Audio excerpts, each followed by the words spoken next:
Semoga tetap tercurahkan kepada junjungan kita Nabi Agung Muhammad sallallahu alaihi wasallam. Jamaah sekalian yang kami hormati, kalau di sini lumayan panas, tapi di Kairo sana lebih panas. Ya, saya punya pengalaman 26 tahun di Kairo. Tahun 96 berangkat, baru 5 Juli 2022 kemarin pulang kampung. Jadi di Indonesia belum setahun, masih adaptasi dengan udara Indonesia. Saya dulu itu kalau dilempar di Mesir, di mana aja saya bisa pulang. Kalau di Indonesia malah bingung. Makanya saya kemarin kalau kesana kemarin selalu diantar kakak saya, karena nggak tahu jalan. Di Mesir nggak ada motor, nggak bisa naik motor. Akhirnya pulang kampung belajar naik motor, alhamdulillah jungkel, melonyo, denggule, rezeki, ya kan? Ya, kalau di Mesir itu melihat Indonesia itu luar biasa. Maka kita bangga dengan Indonesia, Pak, Bu. Indonesia itu dipandang sebagai negara nomor 9 ekonomi dunia. Oh, luar biasa. Perkiraan dari PBB dari dunia internasional itu tahun 1945 atau 40 ekonomi Indonesia itu akan masuk ke 5 besar dunia, mengalahkan Belanda, mengalahkan Prancis. Luar biasa. Itu Indonesia, bangga Pak, Bu. Indonesia. Kalau saya duduk di sini dikasih suguhan kopi, enaknya luar biasa. Terima kasih banyak. Kita itu kalau di Mesir, yang kita hirup kopi Mesir itu ternyata kopi Indonesia. 80% kopi di Mesir itu kopi Indonesia. Ini merek kopi kopi Brazil. Padahal skor Indonesia. Hebatnya lagi apa? Dari 80% kopi dari Indonesia itu kok yang terkenal kopi Temanggung. Halo, apa seneng? Iya. Jadi kopi kemarin itu dari kedutaan pernah ada yang WA saya, Ustadz Yai, sekarang kan sudah di Temanggung. Ya kenapa? Di sana kan banyak kopi. Ini banyak permintaan kopi Temanggung, katanya. Berapa? Per bulan minimal 100 ton. Wow, luar biasa ini. Prospek ya. Kopi Temanggung, mau hidup Temanggung ini. Kopi memang enak. Ciri khasnya enaknya kopi Temanggung. Sampai apa? Kadang ada ngaku-ngaku penipuan, ngaku nih kopi Temanggung, padahal jubu esko ngendir arti, esko Lampung, jubu esko Kalimantan. Ini mereknya kopi Temanggung. Luar biasa, saking terkenalnya kopi Temanggung di. Nah, kalau kita naik mobil, rodanya itu mereknya apa? Roda 3. Roda yang ada di Mesir itu 80% itu dari Indonesia. Luar biasa. Yang paling keren lagi, Indonesia itu kalau di Mesir terkenal sopan santun.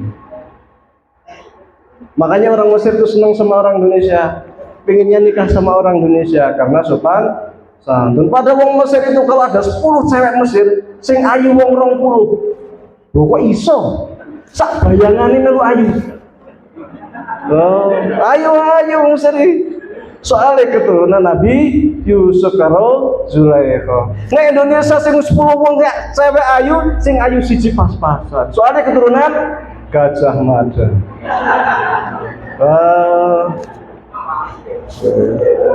Ini kok aneh, wong Mesir kok seneng karo Indonesia, seneng karo umum. Padahal nek nikah sesama Mesir larangi ora umum. Kudu duwe rumah. Syaratnya kalau nggak punya rumah ya nggak bisa nikah. Laki-laki makanya banyak di sana itu kalau belum 40 tahun belum nikah, 35 tahun 40 tahun baru nikah. Kok iso? Soalnya nabung sih, syaratnya mau nikah harus punya rumah. Padahal gaji sedikit, nabung sedikit. Orang kayak nang Indonesia modal dengkul assalamualaikum mbok langsung iso. Modal nekat. Njupuk anak uang modal nekat modal dengkul iso gratisan. Orang dulu apa wis pakai surat Al-Fatihah dadi. Wah, jan Indonesia. Orang Mesir iso, harus minimal punya rumah. Orang rumah, perabotannya harus lengkap. Enggak cuma itu, rumahnya itu harus diatasnamakan istri. Oh. Soalnya apa? Kalau cerai, laki-laki yang terusir, rumah menjadi milik istri. Enak tuh mana? Enak.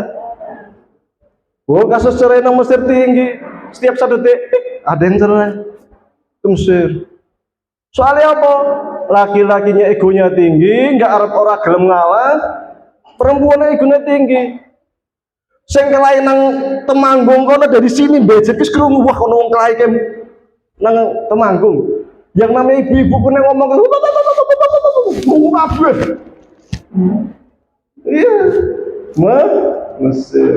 Kalau saya pertama kali saya ke Mesir datang tahun 1996. Tanggal 24 September. Turun dari bandara, kenangan saya panas umum.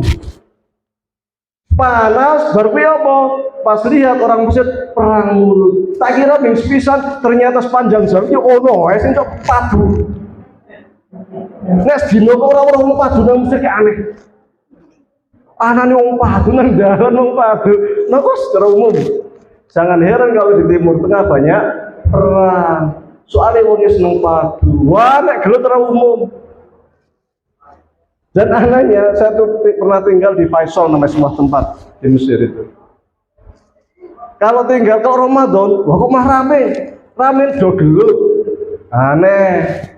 Sawat-sawatan kursi prakaruan. Makanya orang Indonesia itu orangnya lembut, baik, terkenal. Makanya ulama-ulama Azhar itu sering mengatakan, nek Arab sinau agama pergi ke Mesir. Nek Arab sinau akhlak pergi ke Indonesia. Wong lemah lembut, pengalahan, taat, sopan. Saya duduk berdiri di sini, orang satupun yang duduk di meja, orang sopan. Nang Mesir ono dosen ngajar murid jagung nang meja ngrungokke karo ngene iki pentongan. Iya, rasa kaget nang Mesir.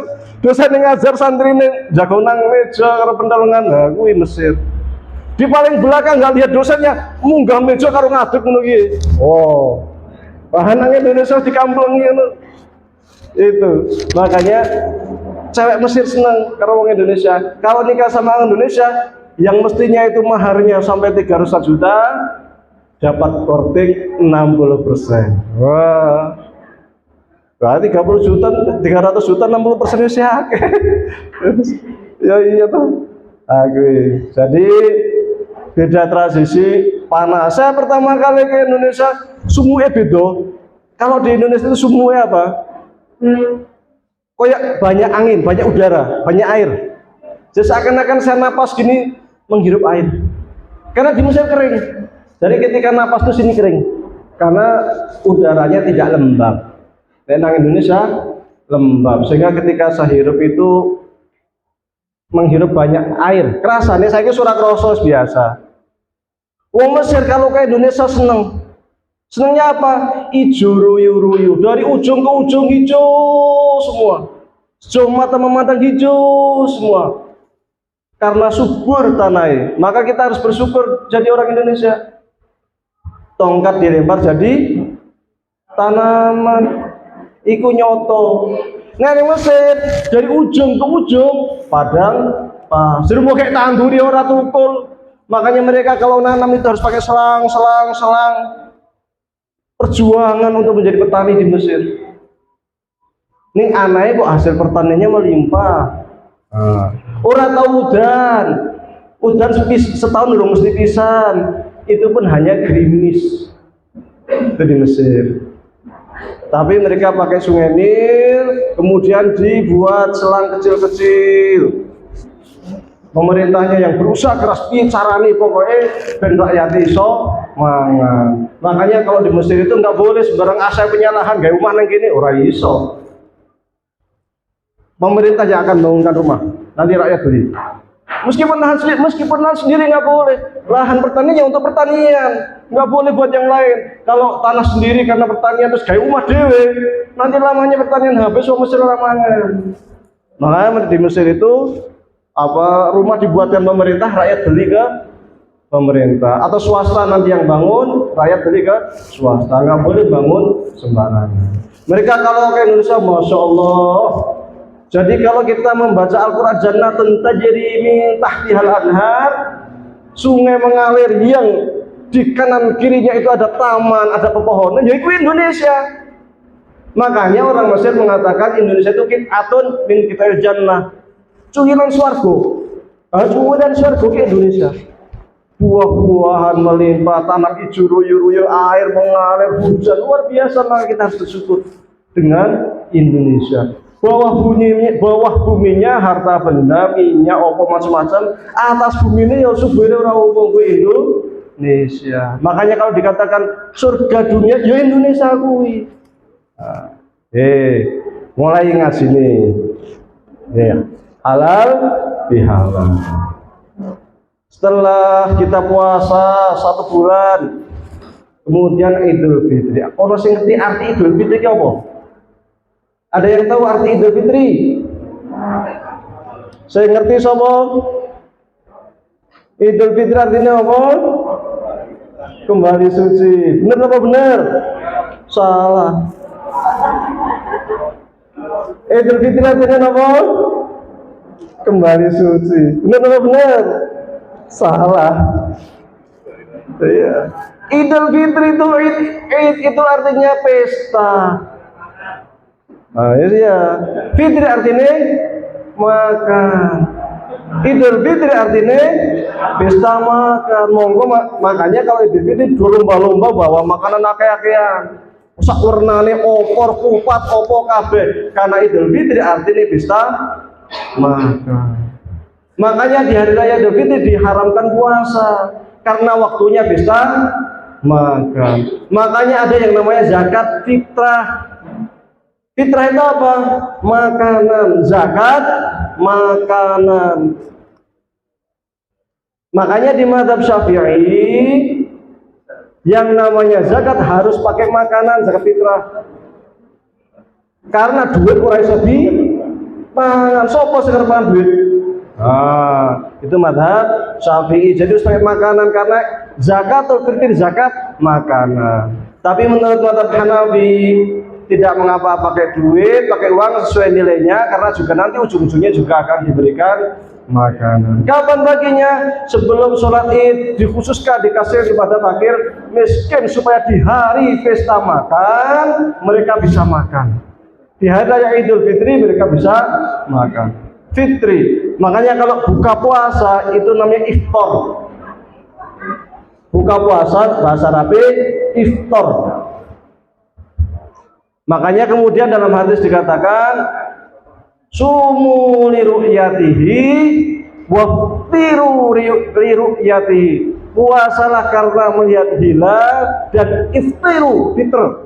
Makanlah. Maksudnya Idul Fitri, hari raya makan karena melihat bulan Syawal. Tanggal di kepodo yang namanya Idul Fitri itu tanggal 1 Syawal. Cuman beda hari ini. Ada yang hari Jumat, ada yang hari Sabtu. Ini podo tanggalnya 1 Syawal kabeh. Aku iso tong dino. Itu ciri khas Indonesia.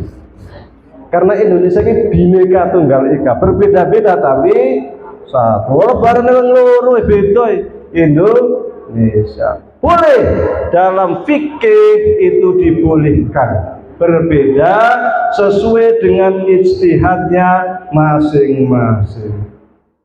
Karena yang namanya hukum fikih itu dibangun di atas dalil namanya, di atas nas yang namanya nas doni.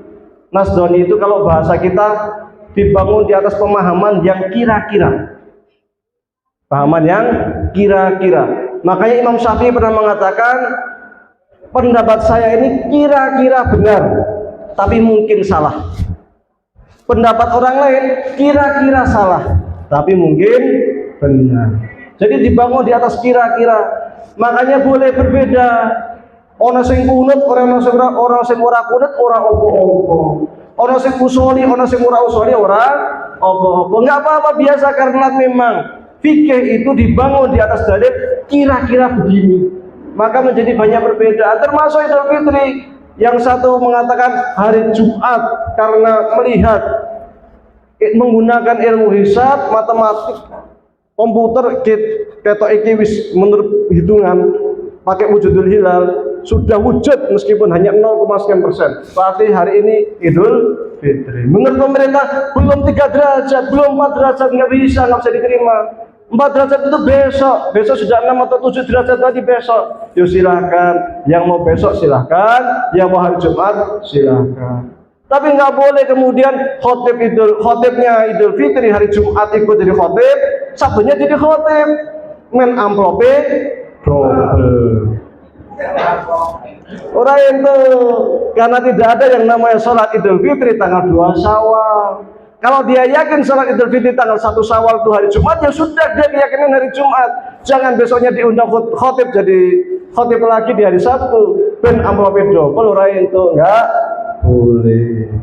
Karena semua sepakat yang namanya Idul Fitri tanggal 1 Syawal saja, tidak ada tanggal 2 Syawal. Kemudian pada hari raya makan ini ada tradisi Indonesia yang sangat khas yang namanya halal bihalal. Orang nongol ning Arab halal bihalal bingung wong Arab. Halal bihalal ki opo ya? Halal. Nah diartikannya halal dengan halal dengan halal. Ki maksudnya opo? Orang arti ini. Tapi wong Indonesia ki kreatif. Kreatif dalam memahami hadis. Rasulullah SAW mengatakan, "Man shoma Ramadhana imanan wa ihtisaban, ghufira lahu ma taqaddama min dzambi."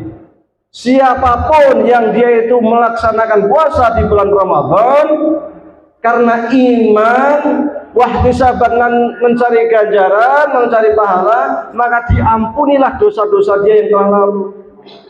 Maka menerjemahkan ampunan dosa itu dengan apa? Dengan membuat halal bihalal. Soalnya apa? Dosa manusia itu ada 2 macam. Satu dosa yang terkait dengan Allah Subhanahu wa taala. Nek dosa kali Gusti Allah ini gampang, wasari'u ila magfiratin min rabbikum. Segeralah meminta ampun kepada Allah Subhanahu wa taala atas dosa yang telah kita lakukan. Posone bolong-bolong, segera bertaubat, ganti kodok. Sholatnya bolong-bolong, segera bertobat, ganti kodok. Allah Maha Pengampun. Dulu ada cerita Bani Israel. Bani Israel ini dia ingin bertaubat karena dosanya saking akeh, membunuh 99 orang. Akhirnya datang ke pendeta, wahai pendeta, saya kok salahnya banyak sekali ya, saya ingin bertaubat. Dosa saya itu kok sudah numpuk. Saya ingin bertaubat. Emang dosamu apa? Saya ini sudah membunuh 99 orang. Walah, 99 wong. Udah, kamu udah pintu taubat udah tertutup. Allah udah gak akan ngampuni lagi. Kamu itu penjahat, kamu itu begini, kamu malah diumpat. Akhirnya marah besar, dia bawa pedang, swing, lehernya putus. Pendeta ini dibunuh. Akhirnya membunuh berapa? 100. Baru membunuh 100 langsung, waduh, saya kan tadi kesini niatnya mau tobat ya. Kok malah bunuh 1 orang lagi, genep 100 itu gimana ini saya? Tapi dia ingat, wasari wilamir, saya mau tobat. Akhirnya dia nyari pendeta yang kiranya itu bisa memberikan petunjuk kepada dia. Dia mendatangi seorang yang terkenal di kampung itu, kemudian menyampaikan, saya ingin taubat. Maka pendeta itu mengatakan, ini pada zaman Nabi Bani Israil sebelum Nabi Muhammad SAW. Selama kamu benar-benar niat tobat, benar-benar menyesal terhadap dosa-dosamu, insya Allah Allah Maha Pengasih, Allah Maha Pengampun, Allah akan mengampuni dosa-dosamu. Tapi kalau syaratnya apa? Syaratnya 1, tidak ngulangin lagi. Yang kedua, tinggalkan tempat maksiat yang pernah kamu lakukan. Datang ke sana, di kampung sana itu ada kampung di mana orang-orang di sana itu orang-orang soleh. Gauli, temani orang-orang soleh supaya kamu menjadi soleh. Baik, sendiko dawuh. Akhirnya dia jalan menuju kampung di tempat yang dimana di situ terkenal dengan orang-orang soleh. Di tengah jalan sebelum dia sampai ke kampungnya meninggal dunia. Maka kemudian malaikat datang. Ini orang niat tobat nih, ngurung tobat nih. Iki mesti neraka. Yang satu lagi malaikat satu lagi mengatakan, nggak bisa, dia itu sudah niat tobat, swargo. Malaikat satu lagi mengatakan, nggak mungkin, wong dia belum sampai ke tempat sana kok, belum sampai ke kamu, belum tahu ngamal baik kok surga, neraka. Akhirnya kedua malaikat saling bersatu dan kemudian kita laporkan kepada Allah Subhanahu wa taala, naik dilaporkan kepada Allah Subhanahu wa taala, maka kata Allah, ukur jarak antara tempat dia melakukan maksiat dengan tempat dia hendak bertobat. Maka diukurlah, ternyata asli ini itu lebih dekat ke maksiat, tapi oleh Allah buminya disempitkan yang tempat taubat, sehingga dia lebih dekat ke tempat negara daerah yang banyak orang soleh. Maka kata Allah, laqad ghafartulah, sungguh telah aku ampuni dia, masuk ke dalam surga. Ketika manusia itu punya kesalahan, punya kekhilafan, segera istighfar, nadam, nyesal, tidak ulangi lagi. Jangan seperti tobat sambal. Nek tobat sambal saiki mangan sambal pedes ora usah ngesuk, pokoknya wis gak makan sambal meneh. Ngesuk ono sambal luru. Tobatnya hanya tatkala makan sambal. Setelah itu nyari lagi kan gitu. Tapi ada kesalahan dosa kedua yang ini agak sulit, yaitu dosa yang terkait dengan sesama manusia, dosa kesalahan yang terkait dengan anak Adam. Dia pernah menzalimi si A, dia pernah mencaci si A, maka meskipun dia beristighfar 1000 kali, selama si A ini belum memaafkan, belum memberi maaf, maka dosa dia itu masih ngintil. Maka perlu kiranya dia itu minta maaf, mumpung masih hidup di dunia. Makanya Rasulullah SAW mengatakan, man kanat indahu madlamatun fal yatahallalhu minha. Barang siapa yang pernah mendolimi sesama saudaranya, hendaklah dia minta dihalalkan. Maksudnya minta maaf. Fal yatahallal minhu, atau fal yatahallal minha, segera minta dihalalkan. Dari kata-kata fal yatahallal ini oleh orang Indonesia kemudian diterjemahkan menjadi halal bihalal. Tapi hati-hati, ketika minta maaf itu bukan berarti terus utangin tak ora. Saus halal yo, halal. Ngesuk ditagih utang. Lho ini kan wis halal kok tuh. Nagih hutang meneh piye? Oh, yang halal itu yang baik. Kalau hutang tetap harus dibayar. Maka hati-hati dengan hutang. Rasulullah SAW yo pernah ngutang. Tapi Rasul kalau ngutang selalu ada jaminan. Pernah Rasulullah itu nggak bisa makan. Rasul itu nggak kayak kita yang setiap hari makanan melimpah. Kadang Rasul itu nggak bisa makan. Akhirnya pinjem. Nek di Indonesia pinjem beras dari tetangganya Yahudi, bukan Muslim. Dia pinjem buat makan, tapi pakai apa? Pakai jaminan, punya baju besi yang untuk perang, ini baju besi. Sekiranya dilalai kok saya belum sempat bayar, kemudian saya meninggal dunia, maka ada jaminan ini berarti dia aman di akhirat. Makanya meminjam pakai jaminan itu sesuai dengan hukum Islam. Kalau ada bank, pinjam di bank, kemudian pakai jaminan, orangnya nggak bisa bayar, jaminannya diambil, itu sesuai dengan hukum Islam. Karena ini terkait dengan hak hamba. Maka hati-hati dengan hutang. Ayat terpanjang di dalam Al-Quran, 1 halaman penuh, itu terkait dengan hutang. Makanya Rasulullah SAW mengatakan, man qutila fi sabilillah, Summa ukhiyah, summa qutila maratan ukhra, summa ukhiyah, summa qutila waladaihi dainun ma dakhalal jannah hatta yud'ahu. Sesiapa yang dia itu meninggal di jalan Allah, syahid, oleh Allah dihidupkan kembali, ikut berjuang jihad fisabilillah, syahid, dihidupkan kembali oleh Allah, jihad lagi, syahid. 3 kali syahid. Ini pahalanya berapa? Luar biasa besar. Tapi walaihi dainun, tapi dia punya utang. Ma dakhala jannah hatta yubdu anhu. Dia nggak akan bisa masuk surga sampai dia nyuruh utang. Bayangkan jihad loh, mengorbankan nyawanya loh, sampai 1 kali, 2 kali, 3 kali syahid, punya utang, nggak bisa masuk surga. Maka hati-hati yang punya hutang.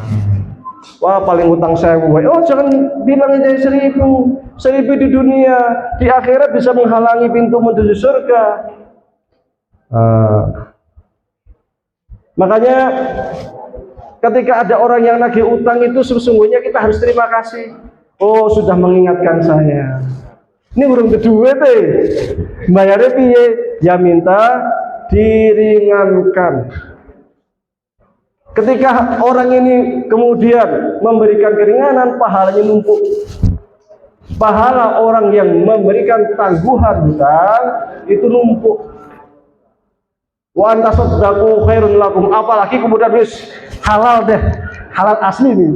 Orang bayar tak ikhlas ki. Wah, ini pahalanya lebih numpuk lagi. Wa antasaddaqu khairun lakum. Kamu memberikan sedekah kepada orang yang utangin karena nggak bisa bayar, itu lebih mulia, jauh lebih baik bagimu. Makanya terkait hutang ini, terkait dengan hak manusia ini harus hati-hati. Sehingga ketika kita minta maaf bukan berarti hak kepada sesama manusia hilang. Kita minta maaf supaya apa? Ketika kita pernah menyakiti hatinya juga bisa hilang. Dengan cara apa? Sungkeman, jabat tangan, jaga taman sungkeman itu sesuai dengan hukum Islam. Makanya Rasulullah SAW mengatakan, "Idza iltaqa mu'minani fayatasafaha ghufira lahuma hatta yatafarraqa." Sekiranya ada 2 orang mukmin bertemu kemudian saling jabat tangan, maka dosa-dosanya itu merotoli, habis. Ghufira lahuma, Allah ampuni dosa keduanya sampai mereka berdua ini berpisah. Masya Allah. Akhirnya sama orang Indonesia diterjemahkan dengan sungkeman. Jadi sungkeman itu ya bagian daripada pemahaman orang Indonesia terhadap hadis Nabi, mengkreatif orang Indonesia itu. Maka kemudian suami minta maaf kepada orang tua, anak minta maaf kepada orang tua, istri minta maaf kepada suami, suami minta maaf kepada istrinya. Karena kadang-kadang seorang suami ini nek karo bojone dhewe tengkar gelut, giliran karo bojone kok akrab, guyon, padahal bojone kok sumbingan, merongos. Masalah. Ya. WhatsApp-nya, HP-nya di password. Nek mau dipegang sama istri keringetan, bos. HP-nya bahaya gitu. Kan repot ini.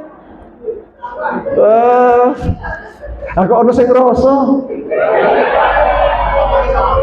Nyerani lho. Karena apalagi kemudian seorang istri harus selalu memberikan dukungan kepada suami, harus taat kepada suami selama suami mengajak kepada kebaikan. Pahala istri itu paling mudah. Seorang istri itu paling mudah masuk surga. Beda sama suami. Suami itu tanggung jawabnya besar, harus kasih nafkah istri, anak-anak, tanggung jawab pada orang tua, dididik. Jadi bukan hanya ngasih nafkah, puang fusakum, wahlikum nara, wahai para, ini untuk suami nih. Puang fusakum itu untuk suami, wahai suami, puang fusakum, kamu jaga dirimu dari neraka. Wahlikum, dan keluargamu, siapa itu? Istrimu, anak bojomu, anak-anakmu, jaga diri dari neraka. Puang fusakum wa ahlikum naro wa quduhan nas wal hijarah uiddat lil kafirin. Karena yang namanya bahan bakarnya neraka itu terbuat dari manusia, terdiri dari manusia dan batu. Jadi bahan bakarnya neraka yang menyala-nyala itu manusia dan batu. Maka kata Allah perintahkan pada suami untuk menjaga istrinya dari siksa api neraka. Istri nggak sholat harus perintahkan sholat. Istri nggak puasa perintahkan puasa. Nasihati yang baik. Kalau nggak bisa sholat, ajarin sholat.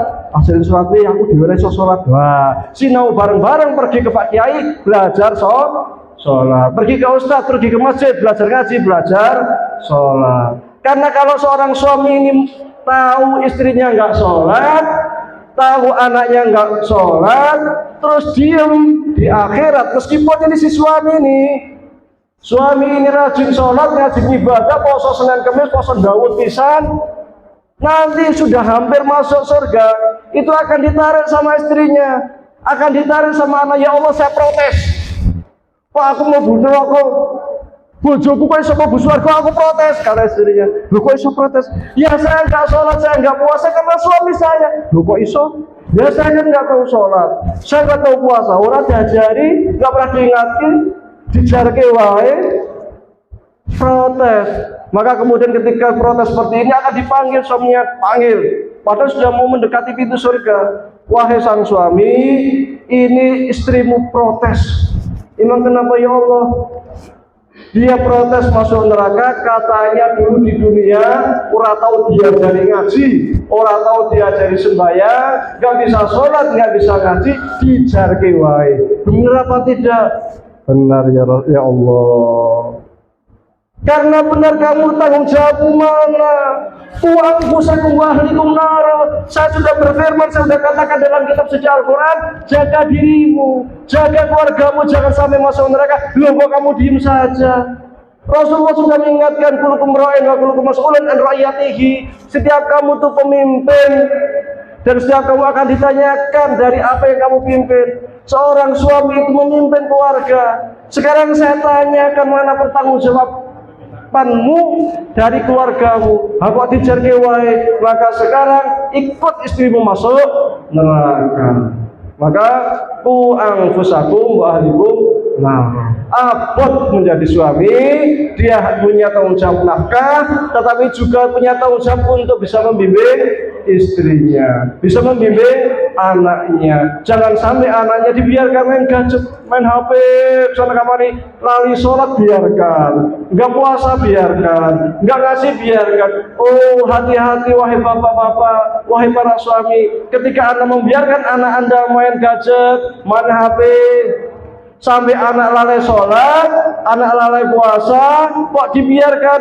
Engkau kelak akan diberi pertanggungjawaban di hadapan Allah, akan ditanya. Allah sudah jelas mengatakan, ku anfusakum wa ahlikum nar. HP ini yang berada di tangan kita itu bisa baik, bisa buruk dalam satu waktu. Baik kalau kita manfaatkan buat ngaji, anak masih kecil, dengerin Quran. Mau main game, nggak apa-apa main game, dengerin Quran dulu.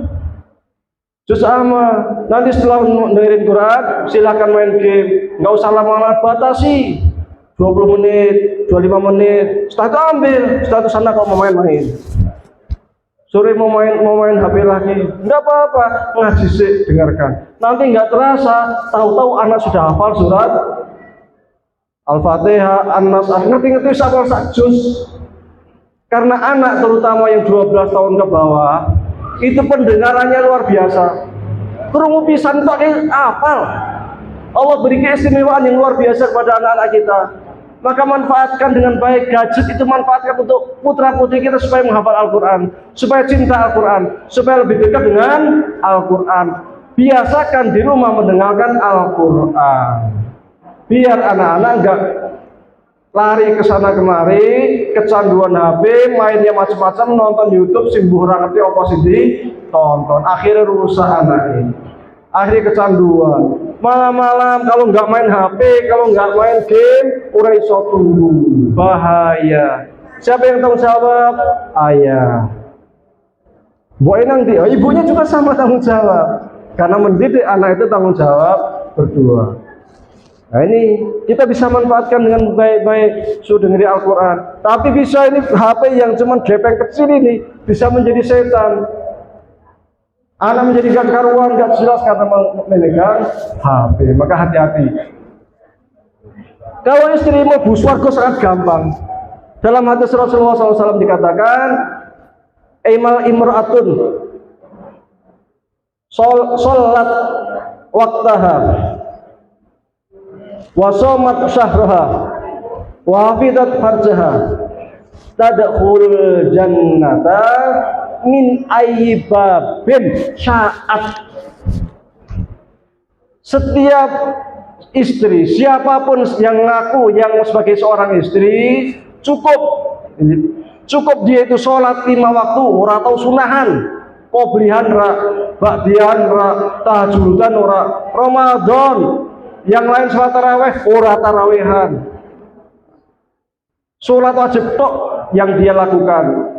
Wa shamat syahraha, posone Ramadan tok, enggak pernah puasa Senin Kamis, enggak pernah puasa sunnah, enggak pernah puasa Daud dan sebagainya. Wa hafidzat farjaha, menjaga dari kehormatannya. Yang keempat apa? Wa ata'at zaujaha, taat kepada suaminya. Maka apa? Tadkhulul jannah, maka dijanjikan oleh Allah bagi wanita ini masuk surga. Bukan hanya dijanjikan masuk surga, tadkhulul jannata min babin sya'at, masuk surga dari pintu mana saja yang dia sukai. Masya Allah. Ini angel apa angel? Angel. Soalnya mau waduh kesenengnya mah itu. Oh, mau bapak itu kok walau ngomong.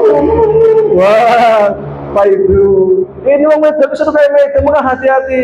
Sukanya di neraka. Rasulullah SAW itu pernah Isra Mi'raj. Pas Isra Mi'raj di sana lihat, kok oke yang masuk neraka kok wanita ya? 2/3 manusia yang di neraka kok wanita ya? Heran Rasulullah SAW. Maka kemudian tanya kepada Jibril, wahai Jibril, ini neraka kok kebanyakan wanita, ini kenapa wahai Jibril? Maka kata Jibril apa? Bukan karena wanita ini enggak sholat, bukan. Dia suka sholat. Bukan enggak puasa, bukan.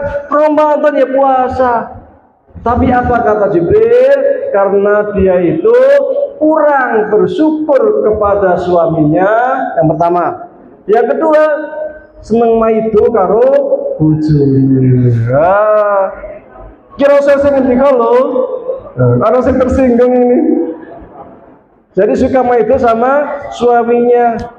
Ini dua hal ini, tidak pandai bersyukur kepada suami dan suka maido sama suami, menjadi penyebab utama di mana neraka sebagian besar itu kaum perempuan.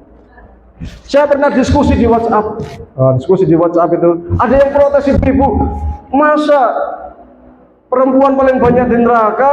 Lihat aja di penjara. Yang penjara itu kebanyakan laki-laki, jarang perempuan di penjara. Yang jadi maling kebanyakan laki-laki, yang korupsi laki-laki. Meskipun perempuan ya ono. Ini akhirnya kan melana. Saya jadi perampok laki-laki, saya ngutil laki-laki. Aku saya bener kok kayak perempuan. Piye ini kan? Saya bilang, coba adakan sensus di suatu kampung. Belum tentu satu kampung ada penjahat, belum tentu ada satu kampung itu ada orang yang dipenjara dari laki-laki. Ini mesti sak kamu ke akeh perempuan sing maido bojone. Ya kan? Iya, mesti akeh sak kampung ke wong wadon sing tidak pandai bersyukur kepada suaminya. Benar benar. Iya benar. Makanya kebanyakan wanita itu ada di neraka. Makanya kemudian fal yatahallalhu minha, kata Rasulullah SAW. Hendaknya minta dihalalkan, minta dimaafkan. Orang Indonesia memang cerdik.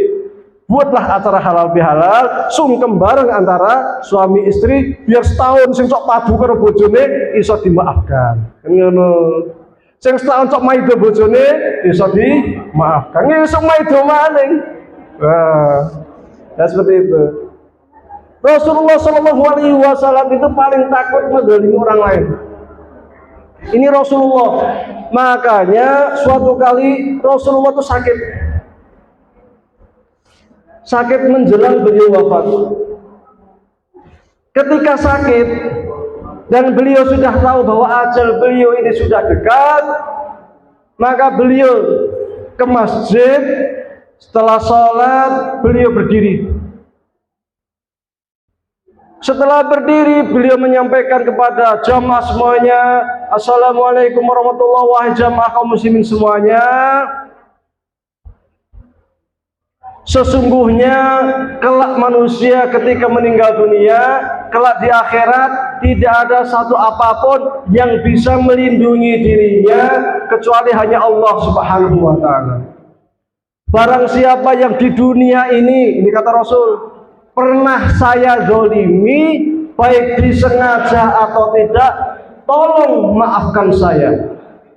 Ini Rasul waktu itu sakit keras, jalannya saja, berdirinya saja susah menjelang beliau meninggal dunia, tapi beliau takut sekali. Pada Rasulullah itu ghufira ma taqaddama min dzambi wa ma ta'akhkhar. Padahal Rasulullah itu oleh Allah sudah dijanjikan dosa-dosa beliau yang telah lalu semua diampuni. Bahkan sekiranya melakukan dosa di masa datang, itu Rasulullah diampuni, dijamin masuk surga Rasulullah SAW. Tetapi begitu takutnya beliau menzalimi orang lain sampai menjelang beliau meninggal, ketika sakit keras mengumumkan di masjid, siapa yang pernah saya zalimi, silahkan sekiranya hendak mengkisos, silahkan sekiranya hendak membalas. Tiba-tiba ada satu sahabat yang ngacung, saya ya Rasulullah, berdiri. Geger sahabatnya, Masya Allah, ini sahabat gimana ini?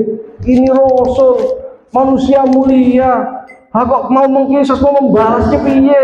Rasul yang sangat baik, sangat kasih sayang, yang selalu ingat umatnya, yang kelak akan memberikan syafaat. Hari orang sahabat satu ini kok malah ingin membalas kezaliman Rasul ini gimana?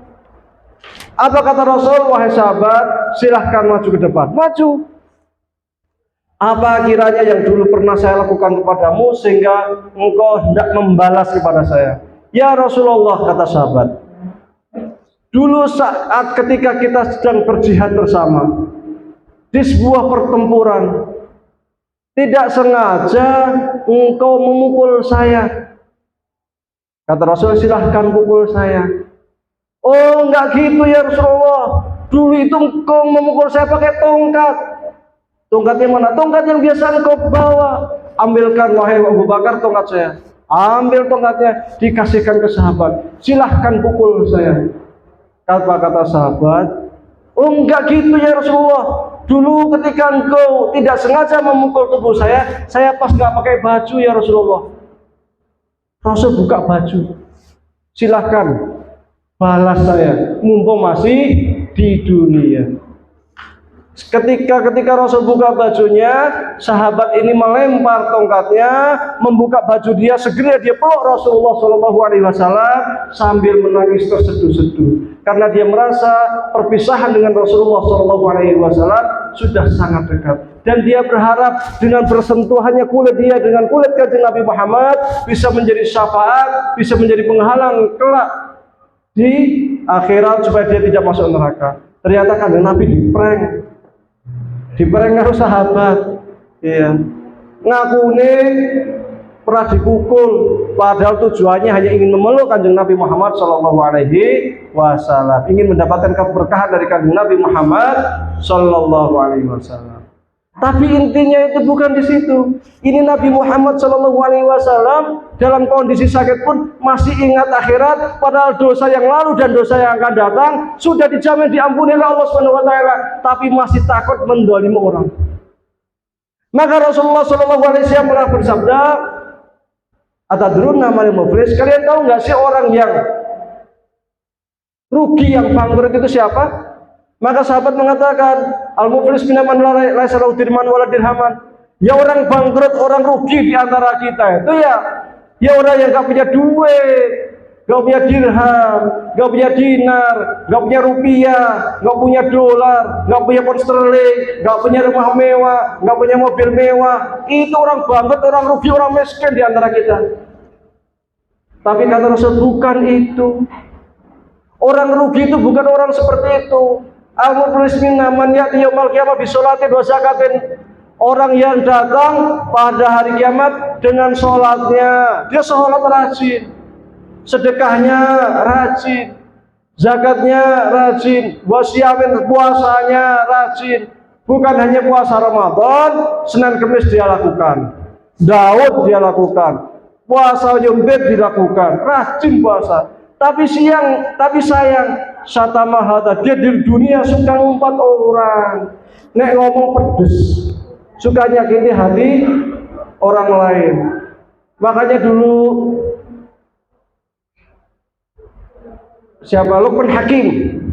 Luqman Hakim itu pernah menyembelih kambing. Kemudian dia minta kepada anaknya, wahai anak saya, tahu enggak dari kepala dari seluruh tubuh kambing ini mana yang paling berbahaya? Maka kata Luqman Hakim, diambil lidahnya kambing, ini loh yang paling berbahaya. Ini lidah ini tak bertulang, tapi ini yang paling bahaya. Orang kalau tersayat luka tangannya 1, 2, 3, 4, 5 hari sembuh. Orang jatuh tangannya patah masuk rumah sakit, digigit, diobati, dioperasi 1, 2, 3, 4, 5 bulan sembuh. Tapi kalau ada saudaranya ngomongnya sakit, wah memper sugih ternyata itu yo. Waduh, saya sugih ini usaha keras, pagi berangkat kerja, malam baru pulang, dianggap minggu toyo gitu ya kan? Sakit hati ini, sakitnya di sini, ya kan? Nah, ini hati yang udah nggak bertulang, belum tentu loh 3 tahun sembuh, belum tentu 4 tahun sembuh. Nanti ketika ketemu lagi pada udah pisah selama sekian tahun, 10 tahun ketemu, wong ki biyen pernah ngomong karo nyong pedes ra umum, sakit hati saya, enggak sembuh-sembuh. Padahal wis tahunan. Makanya karena manusia itu terjadi 2 hal. Manusia itu terdiri dari jasad dan ruh. Yang sesungguhnya sering merasakan sakit itu ruh. Makanya manusia itu kalau yang sakit itu tubuhnya gampang sembuh, tapi kalau yang sakit psikologinya ngobatin jan angel temenan. Nggak bisa 1, 2, 3 hari belum tentu sembuh. Makanya orang kalau sudah depresi, apalagi ini udah menjelang pemilu, nanti akan kita lihat habis pemilu itu apa? Orang lari di jalan-jalan nggak pakai baju. Soalnya apa? Nyalek ternyata sudah mengeluarkan duit jutaan, ratusan juta, miliaran, orang kepilih padahal duitnya ngutang. Akhirnya melayu-melayu nang dalan-dalan orang katoan. Ini karena psikologinya sakit, dia masih masuk rumah sakit jiwa. Ajarkan saya yang saya kenal juga sampai sakit stroke, akhirnya meninggal dunia. Gara-gara apa? Nyalon jadi kepala desa. Orang kepilih sudah habis 300 juta, duitnya utang. Just stroke karena mikir piye bayare, orang ngerti carane mikir, akhirnya stroke, akhirnya buta, akhirnya meninggal dunia. Jadi karena makanya kita harus jaga bukan hanya jiwa, bukan hanya raga, tapi jiwa kita harus selalu dekat dengan Allah Subhanahu wa taala. Jangan sampai kemudian menyakiti hati orang karena sangat berbahaya. Syatama hadza wa daraba hadza, tangane ringan, ana wong salah sik kampleng, pukul, tendang. Wah, nek nang Indonesia mungkin enggak. Tapi hati-hati, apalagi wong Jawa. Orang Jawa itu pakai blangkon. Nek blangkon apa pentore di depan atau di belakang? Belakang ya. Orang Jawa kalau pakai keris di depan atau di belakang? Di belakang. Maksudnya apa? Wong Jawa kene ngarepan mesti halus banget. Nenek serik, nang mburi, awas lu, tak dukunke santet. Wong Jawa ngarepe ya apik, ning jero atine ora ngerti iki orang Jawa. Maka hati-hati, tahu-tahu nanti sakit, masuk rumah sakit dicek, oh ini sehat kok, tapi proses sakit kembung. Kembungnya jam berapa? Kembungnya kena makan apa? Perasaan saya nggak makan apa-apa, tapi kembungnya kok aneh. Anehnya kenapa? Setiap jam 4 sore sampai jam 6 sore kembung. Setelah itu sembuh. Iki ono sing jahili. Nah, kan? Sebabnya apa? Ternyata pernah ngucap perkataan yang menyakiti hati orang. Yang dia itu tetangganya ini, saudara itu ora trimo, akhirnya pergi ke dukun, akhirnya dikirimin santet. Nek jam 4 karsi jam 6 sore wetenge mlembung lara wetenge, diperiksa ke dokter, di scan sehat. Ini kok loro, karena biasanya orang sakit kan mestinya sebabnya makan ini, atau kolesterolnya ini, atau ini, atau ini. Biasanya karena makanan atau organ tubuh yang error. Ini kok enggak. diperiksakan di rumah sakit, sakitnya kok jam-jaman, nggak jam 12 bengi nanti jam 4 sore sakit, kalau nggak jam itu sehat, kan aneh. Jadi scan orang apa-apa nih, sebule lisane yang suka pedes ngomong karo saudarane, tetanggane, yakini hati. Nah, wong Arab ini. Kalau orang Arab itu tangannya ringan, kalau salah sama temennya gelut kelahi. Ini aneh wong Arab ini. Orang Mesir itu kalau sesama rekannya kelahi, kemudian ada yang melerai, melerainya itu sederhana. Shallu ala Nabi, Shallu ala Nabi. Bersolawatnya bersama Allahumma sholli alaihi, Allahumma sholli. Terus kan pelukan, rangkulan, rampung nang tempat. Selesai. Makanya kalau kita lihat di film ayat-ayat cinta, itu kan ada yang lagi kelahi di metro bawah tanah spur. Nah, nanti ada yang melerai, Shallu ala Nabi, Shallu ala Nabi, bersolawat, ayo bersolawat. Akhirnya yang lagi berseteru nih bilang apa? Allahumma sholli alaihi, Allahumma sholli alaihi. Jurja, saya itu suruh minta maaf, selesai urusan. Hanya wong Jawa ora.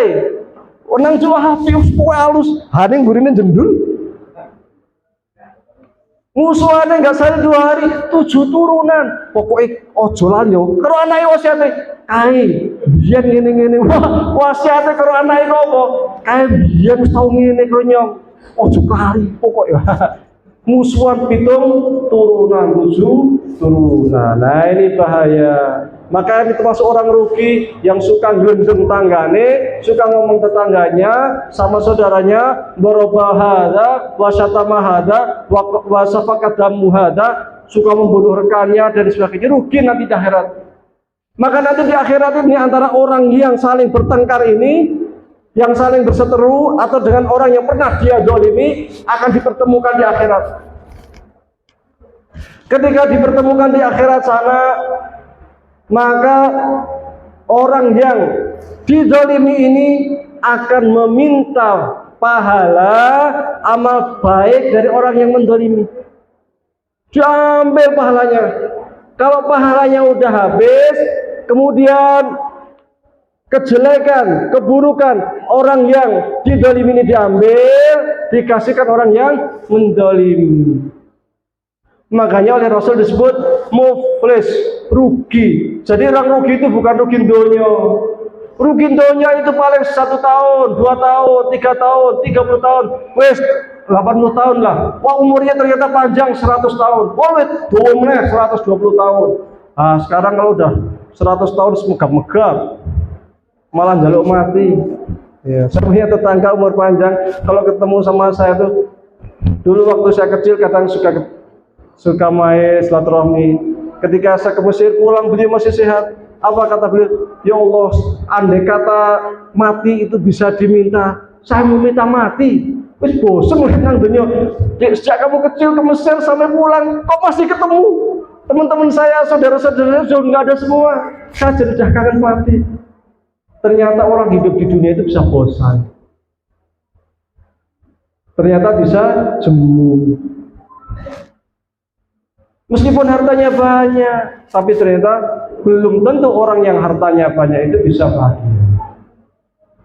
Negara yang makmur itu Skotlandia, makmur rakyatnya, duitnya akeh bahagia, yang menurut ya, duitnya akeh salah dunia bahagia, salah dunia. Jepang itu yang makmur luar biasa rakyatnya, tapi akan menjamin kebahagiaan, ternyata tidak. Penduduk di dunia yang paling banyak bunuh diri diantaranya Jepang. Pasar sidik bunuh diri, perusahaan sidik bunuh diri, gampang tenan bunuh diri itu karena psikologinya lemah, nggak ada kebahagiaan. Harta banyak, rumah mewah, mobil mewah, tapi untuk apa ya? Setelah saya punya ini terus bagaimana ya? Hanya untuk berfoya-foya, tapi nggak ada kebahagiaan. Maka bisa jadi orang yang hidupnya di kolong jembatan itu lebih bahagia daripada orang yang hidup di istana. Bisa jadi. Untungnya Allah Subhanahu wa taala memberikan kesempatan bahagia itu kepada setiap orang. Setiap orang itu berhak untuk bahagia. Tapi tidak semua orang itu punya rezeki yang bisa kaya raya.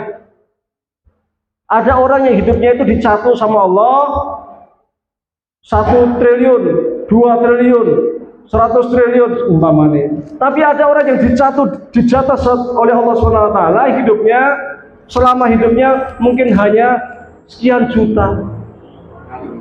Tapi bukan harta ini yang kelak akan memasukkan seorang ke dalam surga.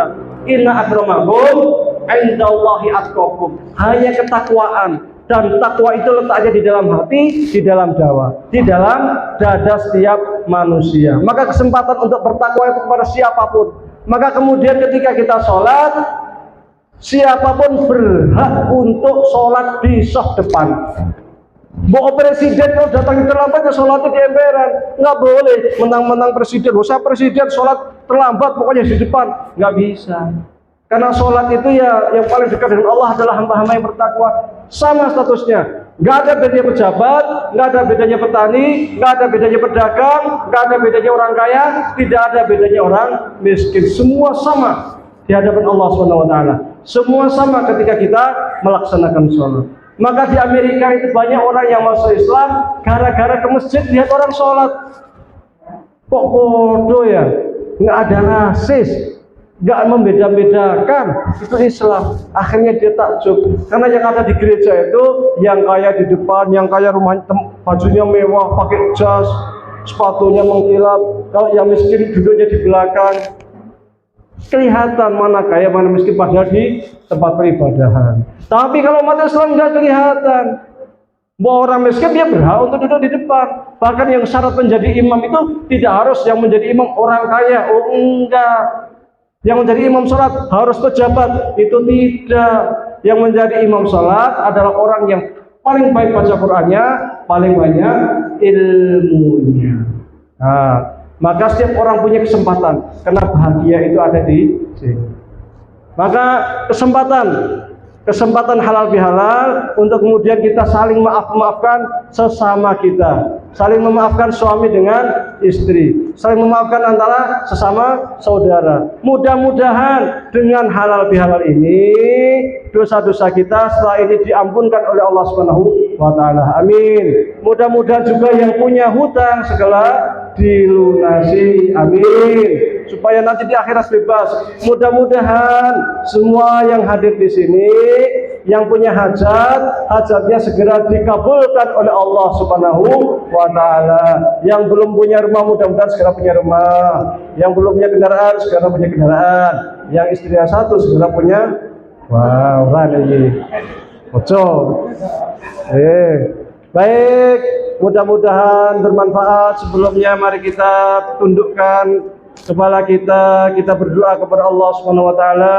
Mudah-mudahan Allah angkat derajat kita di dunia dan di akhirat. Allahumma shalli ala sayyidina Muhammadin fil awwalin. Allahumma shalli ala sayyidina Muhammadin fil akhirin.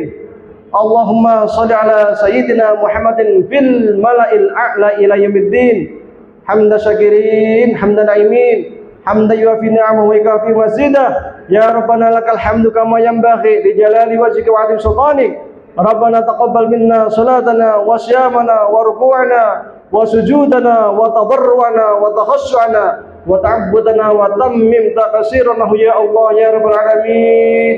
Rabbana ighfir lana dhunubana wa li walidayna warhamhuma kama rabbawna shighara. Rabbana ighfir lana dhunubana wa li ikhwanina alladhina sabaquna bil iman wa la taj'al fi qulubina ghillan lil ladzina amanu rabbana innaka ra'ufur rahim. Allahumma inna nas'aluka ilman nafi'an wa amalan mutaqabbala wa rizqan halalan thayyiban. Allahumma inna na'udzubika min ilmin la yanfa' wa min qalbin la yakhsha wa min nafsin la tashba' wa min du'ain la yustajaba laha. Rabbana la tada' lana dhanban illa ghafartah wa la 'aiban illa satartah wa la maridan illa shafaitah wa la hajatan min hawaiji dunya illa qadaita ya arhamar rahimin. Rabbana la tuzigh qulubana ba'da idh hadaitana wa hab lana min ladunka rahmah innaka antal wahhab. Rabbana hab lana min azwajina wa dhurriyyatina qurrata a'yun waj'al lil muttaqina imama. Allahumma inna nas'aluka salamatan fid din wa 'afiyatan fil jasad wa ziyadatan fil ilmi wa barakatan fil rizqi wa taubatan qabla al maut wa rahmatan indal maut wa maghfiratan ba'dal maut. Allahumma hawwin 'alaina fi sakratil maut wa najjina minan nari wal afa'il hisab. Allahumma a'inna ala dzikrika wa syukrika wa husni ibadatik. Allahumma ajirna minan nar. Allahumma ajirna minan nar. Allahumma ajirna minan nar. Rabbana atina fid dunya hasanah wa fil akhirati hasanah wa qina adzaban nar. Wa sallallahu ala sayyidina Muhammadin wa ala alihi wa sahbihi wa barik wa sallam. Subhanaka rabbika rabbil izzati amma yasifun wa salamun alal mursalin walhamdulillahi rabbil alamin. Syukran. Assalamualaikum warahmatullahi wabarakatuh.